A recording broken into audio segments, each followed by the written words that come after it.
तो भले ही Japan country जाने के लिए हमारा बजट अलाउ ना करे, लेकिन हम सब अपनी कंट्री में बैठे बैठे जापान देश की खूबियां बखूबी देख सकते हैं। फिर चाहे वो जापानीज बुलेट ट्रेन के सुपर फीचर हो, चाहे फिर कुछ देर के लिए किराए पर मिलने वाली लड़कियां हो, या फिर वो हो स्कूली बच्चों को मिलने वाला यूनिक एजुकेशन, या फिर हो वो जापान के डर्टी रेस्टोरेंट सीक्रेट। इस वीडियो में आपको जापान के बारे में सब मिलेगा। बस आपसे रिक्वेस्ट है वीडियो को एंड तक देखना, क्योंकि एंड में जिस रेस्टोरेंट के अंदर हम आपको ले जाने वाले हैं, उस रेस्टोरेंट में काम करने वाली लड़कियों की तो बात ही कुछ और है। तो दोस्तों, सबसे पहले हम आपको बताते हैं जापान के अजीब कैफे के बारे में। दोस्तों, जापान में आपको कई ऐसे कैफे देखने को मिल जाएंगे जहां सिर्फ लड़कियां ही अलाउ होती हैं, और इन कैफे में वही लड़कियां आती हैं जो सिंगल होती हैं। जी हाँ, दरअसल इन कैफे में लड़कियों के सामने एक टॉय को बिठा दिया जाता है, जिससे सिंगल लड़कियां उनके सामने बैठे टॉय से प्यारी प्यारी बातें करती है और अपने मन को हल्का करती है। और जिन लड़कियों के बॉयफ्रेंड्स नहीं होते, उनको थोड़ी देर के लिए कंपनी मिल जाती है। वैसे दोस्तों, ऐसा ही एक जुगाड़ जापान में लड़कों के लिए भी है। जापान के टोक्यो समेत कई रिहायशी शहरों में आपको कडल कैफे देखने को मिल जाएंगे, जहां लड़के जाके घंटों घंटों सुंदर लड़कियों के साथ बिता सकते हैं। लेकिन आपको बता दें, यहाँ आप वो नहीं कर सकते, वो अलाउ नहीं है। आप सिर्फ कडल कर सकते हो, और ऐसा करने के लिए आपको 1 घंटे के लिए 6000 जापानीज येन और 10 घंटों के लिए 50,000 जापानीज येन, यानी कि 1 घंटे के लिए 4000 भारतीय रुपीस और 10 घंटों के लिए 33,000 भारतीय रुपीस खर्चने पड़ते हैं। तो दोस्तों, अब हम आपको दिखाते हैं जापान का एक और इनोवेटिव आइडिया।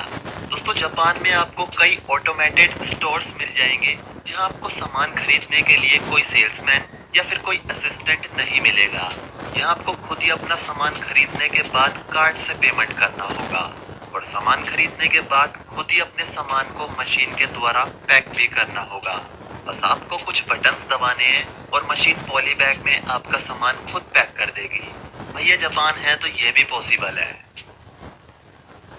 दोस्तों, अब हम आपको लड़कियों की एक ऐसी चीज दिखाने वाले हैं जो सिर्फ जापान में ही हो सकती है। जी हाँ, स्मार्टफोन और स्मार्ट वॉच के बाद अब जापान की मार्केट्स में स्मार्ट ब्रा भी अवेलेबल है। इस ब्रा को जापान में ट्रू लव टेस्ट के नाम से जानते हैं, जिसके फीचर बहुत ही खास हैं। इस ब्रा को अगर कोई लड़की पहन ले तो इसे कोई नहीं खोल सकता सिवाय उस लड़की की फीलिंग्स के। जी हाँ, इस ब्रा को जिस लड़की ने पहना होता है, ये उसकी छोटी से छोटी फीलिंग्स को भी मॉनिटर करती है, और उसके शरीर में पैदा होने वाले हार्मोन से अंदाजा लगाती है कि महिला के दिमाग में क्या चल रहा है। और एक लेवल पर पहुंचने के बाद ये ब्रा तब ऑटोमेटिकली खुल जाती है जब महिला अपने पार्टनर के साथ अपनी मर्जी से सेक्सुअल एक्टिविटीज के लिए तैयार होती है। तो दोस्तों, है ना शानदार चीज। नेक्स्ट दोस्तों, अभी तक आपने जापान की बुलेट ट्रेन के बारे में बहुत सुना होगा, लेकिन क्या कभी आपने ये जानने की कोशिश करी है कि जापान की बुलेट ट्रेन्स का दुनिया भर में इतना नाम क्यों है? दरअसल जापान की बुलेट ट्रेन्स में आपको कई छोटी छोटी सुविधाएं मिलती है, जो इन ट्रेन्स को बहुत खास बनाती हैं। अब इनकी सीटों को ही देख लीजिए, कैसे ये इधर उधर होकर 2 in 1 काम करती हैं। इसके अलावा भी आप ये देखिए, ये ट्रेन बिल्डिंग्स के बीच से गुजर रही है और किसी को कोई परेशानी नहीं हो रही। दरअसल इन्हें बनाया ही ऐसे गया है जिससे किसी को कोई परेशानी ना हो। क्या बात है। दोस्तों, अब हम आपको बताते हैं जापान देश में लगी कुछ वेंडिंग मशीन्स के बारे में। वैसे तो अपने भारत में भी आपको एक से बढ़कर एक वेंडिंग मशीन्स देखने को मिल जाएंगी, जिनमें से आप अपनी मनपसंद का कुछ भी खा सकते हो, बस आपके पास थोड़े से पैसे होने चाहिए। लेकिन जापान में आपको कुछ ऐसी वेंडिंग मशीन भी देखने को मिल जाएंगी जहां से आप डॉग्स को भी खरीद सकते हैं। पैसे मशीन में डालिए, आपको जोन सा भी डॉग पसंद हो उस बटन को दबाइए, नीचे मशीन के अंदर से डॉग निकल आएगा। दोस्तों, ऐसे अनोखे काम तो जापान ही कर सकता है। फ्रेंड्स, अब हम आपको जापान की एक और अच्छी चीज दिखाने वाले हैं। ये जापान का कैप्सूल होटल है। इसके अंदर सिर्फ एक इंसान के रहने की जगह होती है, लेकिन इसके अंदर कई ऐसी प्रो फैसिलिटीज होती हैं जो शायद इंडिया के कई 3 स्टार्स और 5 स्टार्स होटल्स में भी नहीं होती होंगी। इसके अंदर सबका अपना पर्सनल टॉयलेट होता है, और इसकी सबसे बड़ी खासियत है इसका प्राइस। इसका पर नाइट प्राइस 500 रुपए से 1000 रुपए के बीच में होता है। अब तो इसे कई देश अपने अपने यहाँ भी बनवाने लगे हैं। जी हाँ, भारत के मुंबई शहर में आपको कैप्सूल होटल देखने को मिल जाएगा। लेकिन ये नेक काम पहले जापान ने किया है। दोस्तों अब हम आपको जापान के कुछ स्कूल के नियम के बारे में बताने वाले हैं। वैसे आप भारत के स्कूल के रूल से तो भली भांति परिचित होंगे, लेकिन आपको जापान के स्कूल्स के रूल्स के बारे में भी जानना चाहिए, क्योंकि यहाँ के स्कूलों में कोई बड़ा और छोटा नहीं होता। यहाँ के स्कूलों में पढ़ने वाले बच्चों को पढ़ाई लिखाई के अलावा भी कई चीजें सिखाई जाती है, चाहे वह अपनी क्लास की सफाई करना हो या क्लास के बाहर की सफाई करना हो। यहाँ तक कि स्कूल के टॉयलेट्स की सफाई भी स्कूल में पढ़ने वाले बच्चों को ही करनी पड़ती है, क्योंकि यहाँ के बच्चों को मेहनती और एक अच्छा इंसान बनने पर ज्यादा जोर दिया जाता है।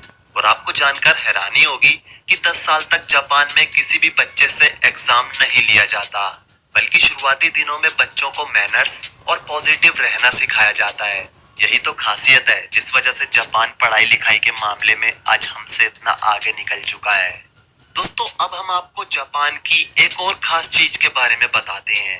जहां पूरी दुनिया पार्किंग की समस्या से जूझ रही है, वहीं जापान के लोगों ने व्हीकल्स को पार्क करने का एक गजब का तरीका ढूंढ निकाला है। दोस्तों ये तो आपको पता ही होगा कि जापान के ज्यादातर लोग साइकिल्स को यूज करते हैं। यहाँ साइकिल को पार्क करने के लिए पहले रजिस्ट्रेशन कराना पड़ता है, जिसके बाद एक आईडी कार्ड दिया जाता है और साइकिल पर टैग लगाया जाता है। इसके बाद साइकिल को पार्क करने के लिए उसे ऑटोमेटिक मशीन पर रखा जाता है, जिसके बाद टैग को स्कैन करते ही दरवाजा खुल जाता है और साइकिल ऑटोमेटिकली जाकर पार्क हो जाती है। इसके बाद साइकिल को बाहर निकालने के लिए आईडी कार्ड को मशीन पर टच करना होता है, जिसके बाद मशीन डिटेक्ट कर लेती है कि कौन सी साइकिल आपकी है और 1 मिनट के अंदर ही आपकी साइकिल आपके पास आ जाती है। दोस्तों है ना ये एक बेहतरीन तरीका। दोस्तों शुरुआत में ही हमने आपको कहा था कि हम आपको एक ऐसे रेस्टोरेंट के अंदर ले जाएंगे जहां खूबसूरत लड़कियों के ऊपर खाना सर्व किया जाता है। जी हाँ, ये जापानीज लोगों की परंपरा है, जिसे जापान के केवल कुछ रेस्टोरेंट्स ही फॉलो करते हैं। दरअसल वास्तव में ये काफी मुश्किल है, क्योंकि यहाँ एक मॉडल को लेटा दिया जाता है और उसे बिना हिले डुले कई घंटों तक अपने ऊपर खाना सर्व करवाना पड़ता है। वैसे लड़कियों की बॉडी के ऊपर से खाना खाना कितना ऑकवर्ड लगता होगा। दोस्तों आपको बताना चाहेंगे जैसे लड़कियां लेटी रहती हैं, ऐसे ही कुछ लड़के भी लेटे रहते हैं, जिनके ऊपर से लड़कियां खाना खाती हैं। अब दोस्तों जापान है तो ये भी पॉसिबल है। दोस्तों ये सब चीजें तो आपने सुन ली, जो सुनने में आपको काफी अच्छी लगी, लेकिन इतनी ऐश करने के लिए कैश भी चाहिए होता है। लेकिन हमने आपको जापान की कई चीजों की ऐश घर बैठे बैठे मुफ्त में करवा दी, तो इसके लिए एक लाइक तो बनता है यार। और ऐसी अमेजिंग वीडियो सबसे पहले